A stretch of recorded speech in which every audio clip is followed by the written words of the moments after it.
आप सभी मित्रों को प्रणाम। तिल जो है वो क्यों सर्दी में ही खाया जाता है? कोई बताएगा? कैल्शियम के लिए खाते हैं, चलो एग्रीड। और समझ लेते हैं, देखिए कल सारे लाभ इन्होंने लिख दिए हैं, क्योंकि उसमें जो कैल्शियम होता है, हमारा शरीर कैल्शियम कब एब्जॉर्ब करता है? विटामिन D3 की उपस्थिति में, जो सूरज से मिलता है।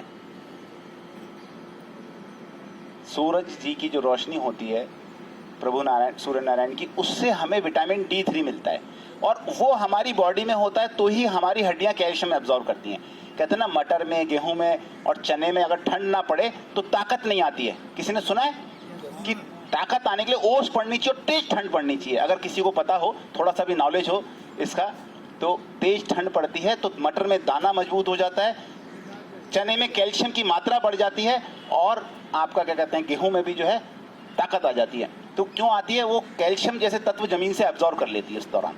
तो हमारी हड्डियां भी तेज ठंडी होती हैं, उसका माइनस में डिग्री में टेम्परेचर होता है, और जब तेज ठंड पड़ती है तो हमारी हड्डियां मजबूत होती हैं, और उस दौरान अगर आपने कैल्शियम खाया तो तेजी से बॉडी उस कैल्शियम को एब्जॉर्ब कर लेती है। और विटामिन D3 होना चाहिए। सर्दियों में हम धूप में निकलते हैं, गर्मियों में तो हम छाता और ले लेते हैं, या छाया ही ढूंढते हैं, ढूंढते हैं, धूप से बचते हैं, और सर्दियों में हम धूप में भागते हैं।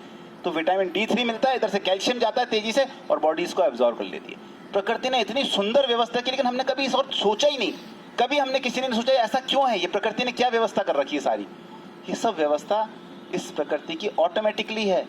हम बोलते हैं परमात्मा ने सब कुछ करके छोड़ दिया है, बस everything is going on the track, अपने आप जा रही है, हम नहीं चला रहे ना उसको ध्यान देना। अगर वो हमें ध्यान देगा, वो एक एक का इंद्राज करेगा, इसने गलती की, इसने अच्छा किया, इसने पुण्य किया, तो पागल ही हो जाएगा। क्योंकि 7 अरब से भी ज्यादा हम यहाँ मौजूद हैं, और हर क्षण कुछ ना कुछ गलती करते हैं और कोई पुण्य करते हैं, तो वो कुछ नहीं रिकॉर्ड करता है। हमारे जो कहते हैं ना स्वर्ग और नरक, वो यहीं पे ही मौजूद है।